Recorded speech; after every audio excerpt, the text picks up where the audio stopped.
all, but not 0 and 3. And the only reason I can say that you want all, because they've given you a function, and this function rule tells you where you can place numbers. And there are no numbers that you can place into that function other than 0 and 3 that will spit out nonsense. Everything else will give you something. Now 2 is slightly different. They give you a list of ordered pairs.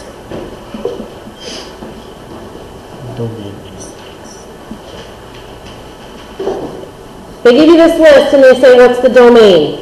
The domain is only the x values given. There are no other ones. Chris, stay with me. Okay, put the paper away, stay with me. The domain is the x values that they've given you. It's not a function. You don't have to make it a function and then find what else it could be. Since they gave you these closed brackets, they're telling you this is it. Okay? Which means your domain is equal to 0, -1, and 3. Okay? Domain, any questions on those? All right. Number 6. So they want an equation in this form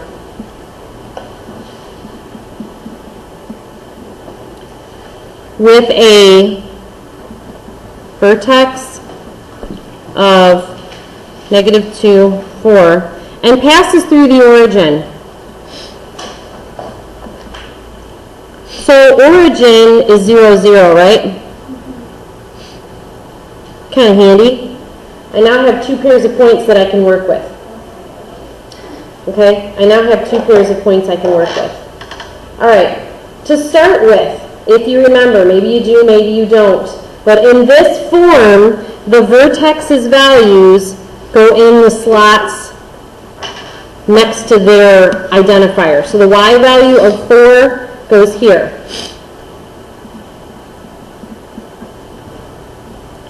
The x value of -2 goes here. Okay? So I've just utilized the vertex points to begin solving. Okay? That's the first part of this adventure. Now, because I have a pair of points, I can solve for A.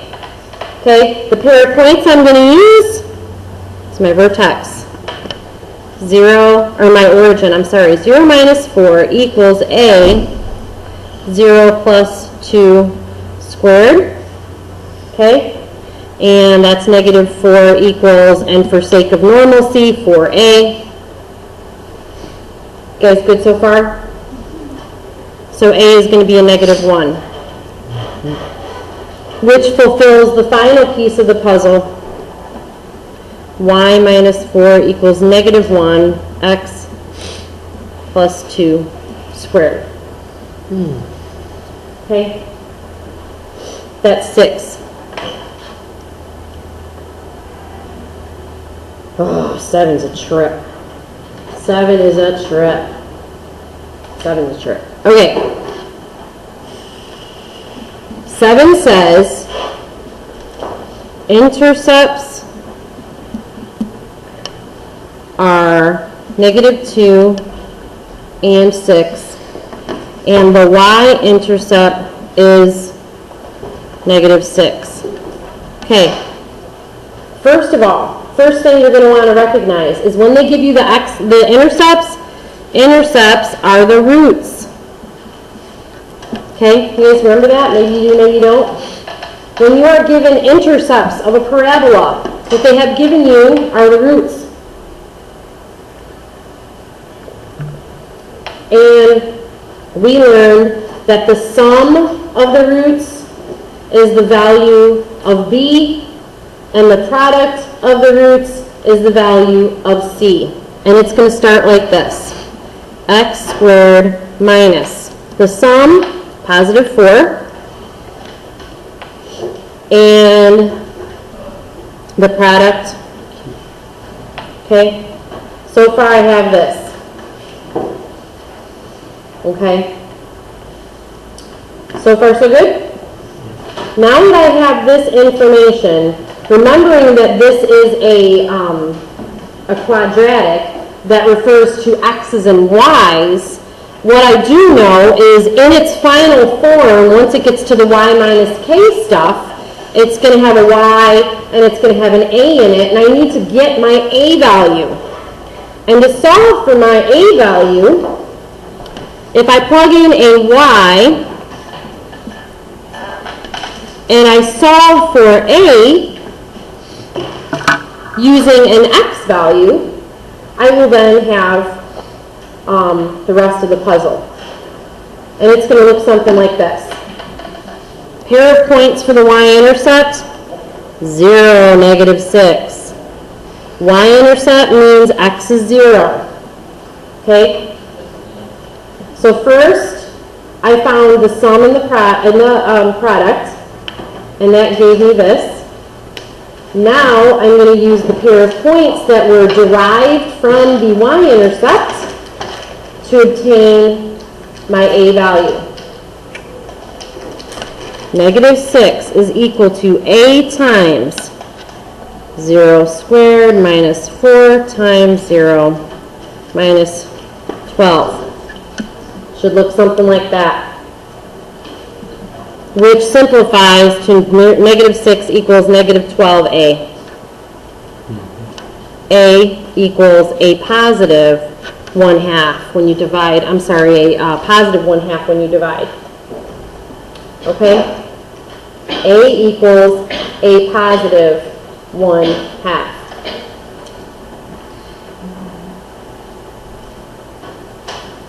What does that do for us?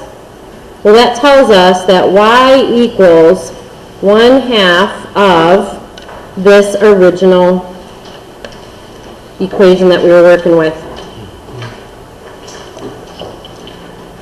X squared minus 4x minus 12.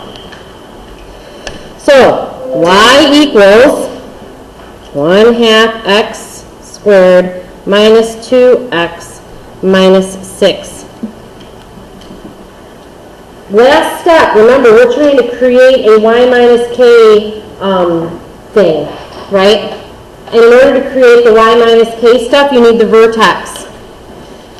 And to solve for the vertex, it's the opposite of b over 2a. If there were a simpler way, I'd love to find it. Opposite of b over 2a, opposite of b is 2 over 2 times 1/2, which is going to be 1. So the vertex's x value is 2 and something else. The vertex's x value is 2 and something else. Okay? To find what the rest of it is, plug in the 2 as your x value here and solve for y. I don't know if I ever actually did that or not. I think I did. Yep. Solve for your y of your vertex, and then you'll have your k's and your h's, and you already have your a. So y equals 1/2 of 2 squared minus 2 times 2 minus 6. 1/2 of 4 is 2. 2 minus 4 minus 6. Negative 8 is my y value when x is 2. Okay? Negative 8 is my y value when x is 2. And 2, 8 is my vertex. 2, negative 8 is my vertex. So now I have my vertex and my a. So I can create my equation. Y minus a negative 8 equals 1/2 x minus h squared. And that's your answer. To break this process down, I wrote myself some notes. If you're given intercepts and a y-intercept, if all you're given is intercepts, use the sum and the product, because those are the roots, to find a basic equation without the a. Step 2, solve for a by using the location of the y-intercept, 0, negative 6. And actually, when I created this lesson, I made it look like this. Start by Getting the roots, the sum and the product thereof. Continue to solve for A by using the location of the y-intercepts, as you see here. Find the vertex, and to find the vertex, after you've used your A value here, then plug in the X value for the vertex and solve for your Y. Okay?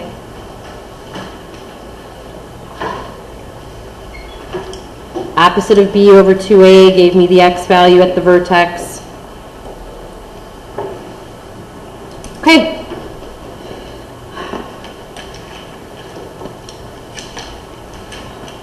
Uh, 10? No, we just did 10, didn't we? No, we did not. That's the wrong one. That was 7. Now number 10. Number 10 says, find a line that is perpendicular to y equals -3/2 x plus 7 and goes through to 1. Perpendicular to -3/2 x plus 7, but goes through to 1. I don't know if you guys remember this, but they gave us a little equation that looked like this. Y minus y1 equals m x minus x1. It's a lot like that y minus k thing, isn't it? Y minus 1 equals m x minus 2. So far, so good? If it's perpendicular to this m value here, perpendicular slopes are opposite reciprocal. Inverse. Positive 2/3. 2/3 x minus 2 is equal to y minus 1. Okay? 2/3 x minus 2 is equal to y minus 1. Now the pain in the lump of this is that they want that in standard form. Okay, they want the equation in standard form, which is something x added to something y equals 1. We're almost at a place where we can come up with the y equals mx plus b form, but we can't do that. So if I begin to distribute my 2/3, it's going to look like this.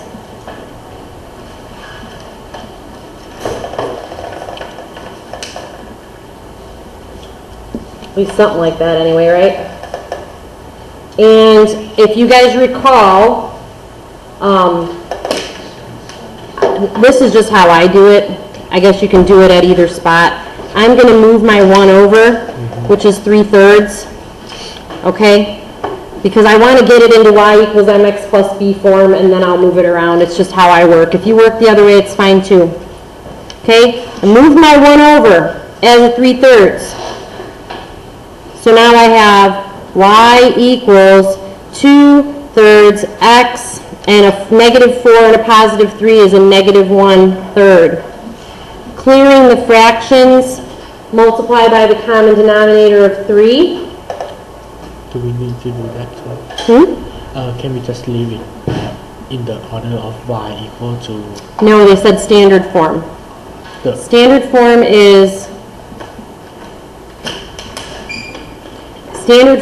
is always some kind of x plus or minus some kind of y equaling a number. That's what standard form is. So this one in standard form is going to be 2x minus 3y is a +1. Once I move my 3y over, move my 1 back. Okay, so this is standard form. Y equals mx plus b form, you'd be right here. If they did not specify, or if they said slope-intercept form, there's slope-intercept form. Since they said standard form, we have to use this form here. 11. Oh, 11. Oh, Slope. y equals That is. yes. Okay. This one is painfully easy. But if it doesn't occur to you, use what you have in that formula above.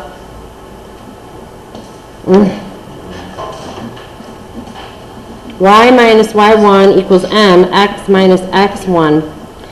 And plug in any information you have. Well, since the x-intercept is 0, so if the x-intercept is 0, that means it's here. X is crossing itself at 0. The location of this is the origin, also known as 0, 0, right? Now I can use these points, y minus 0 equals slope of 0, 0, x minus 0. Y minus 0, distribute, distribute, equals 0. That is how you get that. Okay? You can use the y1 formula to get there. Okay? If you already knew it was y equals 0, that's great. But you don't have to. You could actually use the formula. They gave us a slope of 0, which is my m value. They gave us an x-intercept of 0, which allowed me to have points. Plugging those points into the y1 and x1 locations allowed me to plug in and solve. And that's your answer. Okay? One of the more annoying ones, I know. Find a quadratic. Number 15. With integral coefficients having given roots. Integers means no fractions. Okay, so my ESL folks, integral means no fractions. Integral means no fractions. And they gave me roots of -5 halves and +1. Does anybody mind if I make that +1 2 over 2? Because I'm going to need it when I add anyway. Okay. Awesome. Super. All right. Let's see. So we're going to add them together. Ismail? Yes. Well, I think. oh my word. That's successful. Ooh, it locked up again. Ooh, no, it did it. It won't let me on Zoom.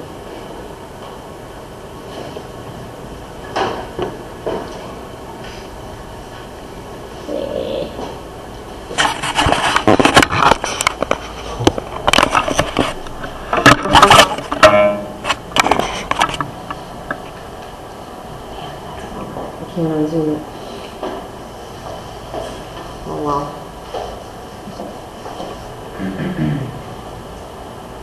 Wow, ain't that something?